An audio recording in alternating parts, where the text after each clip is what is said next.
But unlike Nigel Farage, I've been to see the workers at JLR several times over, particularly recently. And I know what those jobs mean for the workforce themselves, for their families and their communities. And I saw firsthand the anxiety on their faces. I met them just as I've met you this morning. I saw the anxieties on their faces when they thought their jobs were at risk.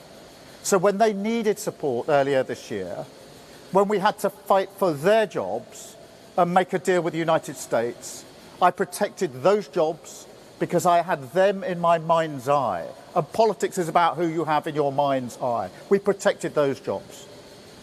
Would Nigel Farage have done the same? Absolutely not.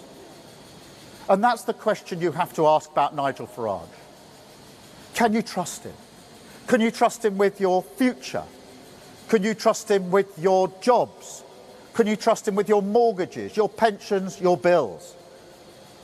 And he gave the answer on Tuesday, a resounding no.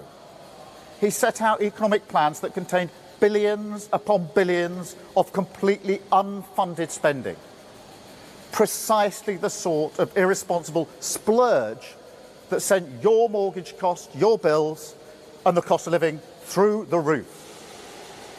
It's Liz Truss all over again. Now, in opposition, we said that she would crash the economy and leave you to pick up the bill. And we were right. And we were elected to fix that mess. Now, in government, we're once again fighting the same fantasy, this time from Farage. The same bet, in the same casino, that you can spend tens of billions of pounds on tax cuts without a proper way of paying for it. Using your family finances, your mortgages, your bills as the gambling chip on his mad experiment. And I can see that in keeping with my point, apparently he's in Las Vegas today at a casino. And it's not a surprise, because he said that the Liz Truss budget, in his view, was the best since 1986. That shows his judgment. It shows what he'd do. And the result would be exactly the same. Now, I'm not prepared to let that happen. Labour's plan for change has stabilised the economy. Growth in our economy is at the fastest rate in the G7 this year. 4 cuts in interest rates. That means mortgages coming down. And a pay boost for 3.5 million low-paid workers. And unlike Nigel Farage, I know what it's like growing up in a cost of living crisis. I know what it's like when your family can't pay the bills, when you fear the postman and the bills that may be brought. And I know how much work we have to do. But there is not and never will be a magic wand that can wave away the need to manage the public finances properly. That is the foundation upon which everything rests, always. Now, we were elected to change the country, but we were also elected to never put working people through a crisis like Liz Truss ever again. And so that is what we're doing. Scunthorpe Steel, that was rescued. JLR workers protected. Wages rising. Mortgages coming down. NHS waiting lists cut. 3 million extra appointments this year. The living wage raised. Water company bosses fined. You saw that earlier this week. Immigration falling. Breakfast clubs in every school. An investment in infrastructure right across the country.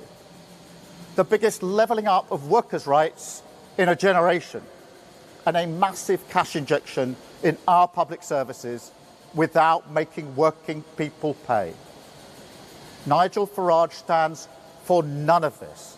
He literally voted against it, against sick pay for working people, against fire and rehire, against cutting fuel duty.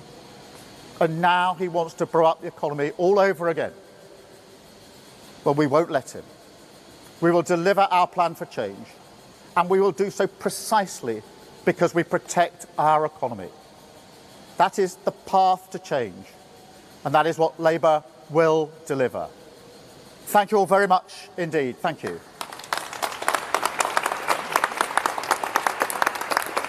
And now I'm going to take some questions from the media. I've got a list here. Harry from the BBC first, please. Thank you, Prime Minister. Harry. Thank you, Prime Minister. Harry Farley from BBC News. The speed of the decline in your popularity is historically unprecedented. Isn't this speech today an admission that you have failed and Nigel Farage understands voters better than you? And if I may, you've signalled a U-turn on winter fuel payments. Do you now want to remove the two-child benefit cap? It's really important for me to remind everybody of the absolute mess that we inherited in the economy, with £22 billion missing from the economy, in the health service, which was on its knees, our public services shot through. Our job was to pick that up and turn it around, and that involved tough decisions. But we did that because we knew that the foundation of economic stability is the single most important thing. I vowed that people would never be put through the Liz Truss experiment ever again. And the reason I'm speaking out today in relation to Nigel Farage is precisely because that's what the policies he outlined this week risk for our country. And we're here to make sure that working people are never put through that ever again. In relation to winter fuel, we do want to ensure that more pensions are eligible for winter fuel, and that's what we're working on. Let me just go back to my list. I've got Amanda from Sky. Amanda. Hello, Amanda Acast, Sky News. Reform UK say you're running scared of them, that you're sounding increasingly like them with some of the policies and announcements you've made recently. This is a speech that was very defensive, wasn't it? And also, if I may, one of their policies is now lifting the two-child benefit cap. The Education Secretary was on Sky News this week saying it's something you're considering. Is it something that you personally would like to do? Would you do it? And if so, why not do it now rather than waiting to the end of the year and lift 470,000 children out of poverty? Let me be really clear about the difference between this Labour government and reform. Because we know for a fact what happens when politicians say they're going to spend billions of pounds and it's unfunded. We tried that experiment with Liz Truss. That is precisely what she did. And it wasn't Liz Truss that paid the price. It was the millions of working people who paid the price for that experiment. That experiment through their prices going up, the cost of living went through the roof, mortgages went through the roof, and the whole country went through a crisis. And the whole world looked to see what on earth was happening to the United States. So we don't need, this is not theory. And what Nigel Farage is doing is Liz Truss 2.0. Same promises of billions and billions of pounds in unfunded cuts with exactly the same results. And I feel very strongly it's my responsibility to protect working people from being put through that ever again. Thank you. Let me go to Chris Hope. Chris Hope, GB News. Prime Minister Nigel Farage has 5 MPs. You've got 403. Are you panicking because Reform is so far ahead in the polls, it seems? Is he living rent-free in your brain? You went to a state school. Your dad worked in a factory. Your mum worked in the NHS. So why has a public school-educated former city trader got more in common with the Red Wall than you have? Well, I've set out my divide. I think the single most important thing is to make sure we stabilise our economy and build on that strong foundation the future of our country. And that is what we're doing. And we're seeing the early signs of that. Growth is up, the highest in the G7 this year. Interest rates have come down 4 times. So we're beginning to show what happens when you stabilise the economy. And I want to protect working people from Nigel Farage because I want to protect them from what he will do, which is exactly the same as Liz Truss, which will have a direct impact on their lives.